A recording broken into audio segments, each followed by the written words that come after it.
This is the Season Long Podcast in support of the YouTube channel SeasonLongBaller. Hope you are having a wonderful afternoon. Thank you for joining us again, and we will hop right into Season Long Podcast number 34. We talked about this last week when we were talking on 33 about what we're going to be looking at in 2K24, specifically for Jaymont Summerz. As you see, now he's been fully built out. We'll explain why, but in case you're new to the channel, Jaymont Summerz is our player build that we created back on NBA 2K23. He is a 6'5" point guard out of William & Mary. We decided to pick a non-basketball power, so to make it a little more interesting there. And that is why he wears, in case you've noticed, just as a little fancy touch there, that's why he wears the green rubber band on his left wrist, because that's kind of, the green is a color of William & Mary, which is a college in the Hampton Roads area in Virginia. Decided to build him so he wouldn't be, like at Kentucky or something like that. Now, he's a member of the Washington Wizards because last season on NBA 2K23, the point guard of the Washington Wizards was Monte Morris. Now, no disrespect to Monte Morris, but we were looking to put Summerz, the point guard. Of course, we're going to play point guard with our player build when we're playing a full 82-game season. We wanted to put our point guard on a team that he would feasibly get playing time, he'd feasibly be playing.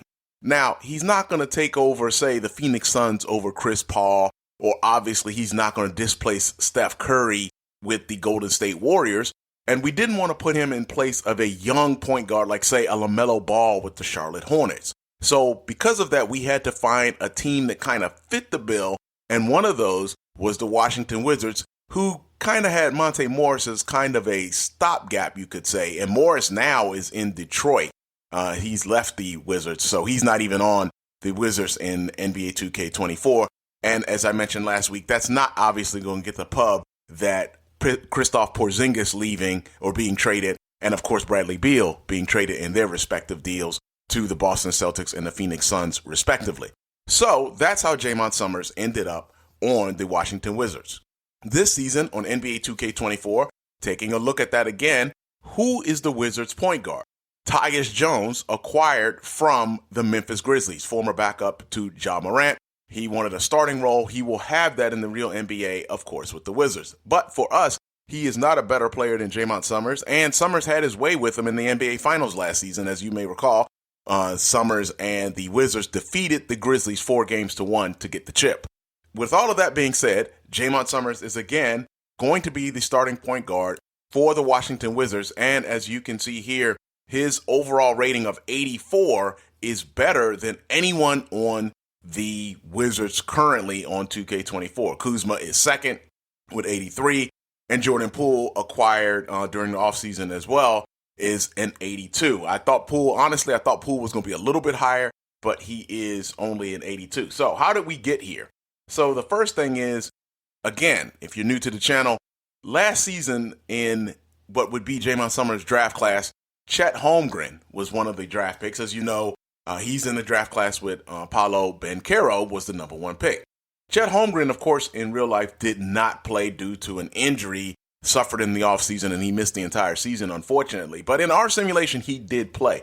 Now, you see, he's a 77 overall, and that's the result of him not playing, I'm sure, last season. And he has 2 player badges. So, Summerz did play last season. Summerz was the Rookie of the Year. We'll talk about that in just a moment in our simulation.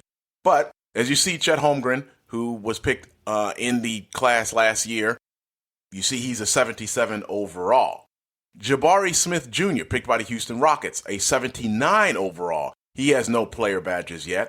But again, another player drafted high in that draft class. But the main one we want to talk about is Paolo Banchero, the Rookie of the Year in real life. Banchero had a great season, and he started the season, if I recall right, last season, he started with 3 player badges. You see, he is now up to 21 and an overall of 84. Jaymont Summerz was the Rookie of the Year in our simulation, had 2 player badges, and so I figured it's probably fair to make Summerz an 84, just like Banchero is. But since he was the Rookie of the Year and Banchero wasn't in our simulation, he should probably get 1 more badge, right? Like, an 85 might be too high, but an 84 might be fair. At least that was the thinking. And last season, that was our thinking. Banchero was a 70 78 or 79 overall, I believe, when the season started. And we couldn't make him better than the number one draft pick in the draft. We couldn't make Summerz better than Banchero. So we made Summerz a 78 to start the season. But now, season later, Banchero had a great season, of course, in real life, and Summerz was the rookie of the year in our simulation. And so Summerz was given an 84.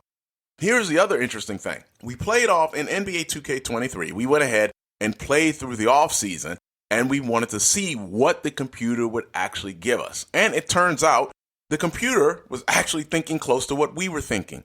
Jaymont Summerz was given an 84 overall and given 22 player badges. And as you can see those right there, he got 1 finishing badge, 7 shooting badges, 13 playmaking badges, and 1 in the defense and rebound category. And we will break those down a little bit more here in just a few moments. But again, pretty much close to what we were thinking. Summerz getting the rookie of the year. Of course, that was probably considered when giving him the badges and how he played and the overall rating. So an 84, 22 badges, that feels just about right. And let me know what you think in the comment section. Looking at some of his attributes during the season, as you see, we tried to keep close to exactly what the computer gave us from 23, which you see down there in the box, as opposed to what we are giving him. Well, we tried to line him up perfectly, of course, with the attributes.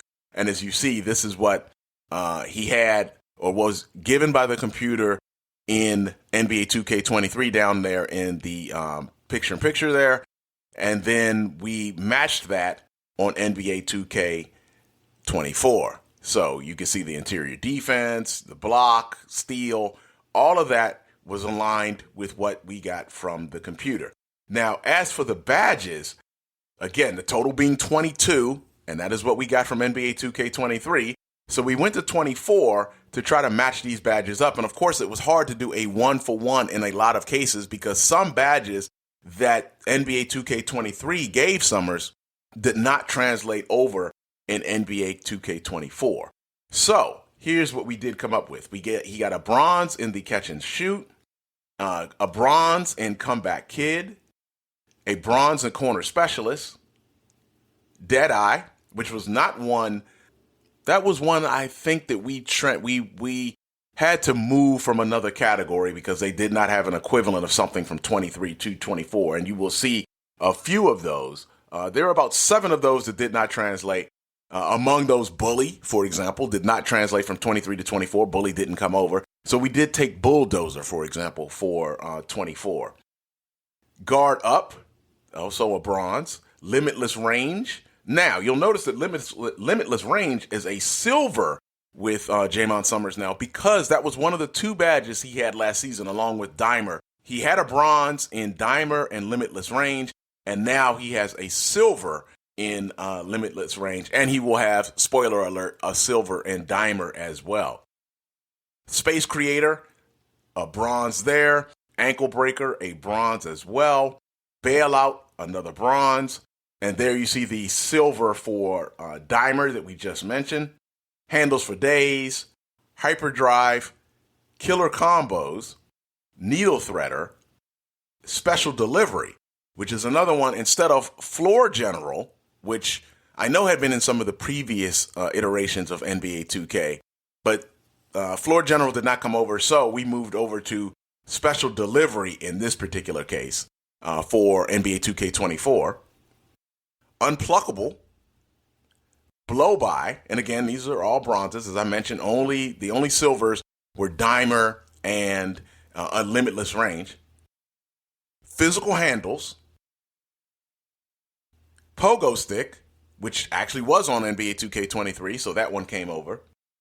Bulldozer, as I mentioned, that was substituted for Bully from the last game. Rebound Chaser, which was one that we had to equate. We moved that one over from NBA 2K20. Well, we did move it over from NBA 2K23. That is a substitution from NBA 2K23.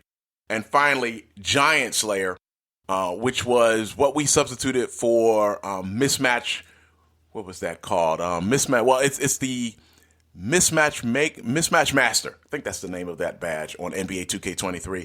And we went with Giant Slayer on NBA 2K24. So that is the 22 badges that Jaymont Summerz will be operating with in this season on NBA 2K24. Now you see how close do you think we got? On the left is NBA 2K23's Jaymont Summerz, and on the right is what he will be looking like in NBA 2K24. The original player build, I probably should have mentioned this earlier, the original player build for Jaymont Summerz is down in the description, and it is in the beginning, of course, of the season for NBA 2K23 if you'd like to go back and look at that. And you see on NBA 2K23 there on the left, you see the Bill Russell memorial patch there, the number 6 on the jersey. Summerz on the right, that's the NBA 2K24. So tell me what you think. You think if that's relatively close?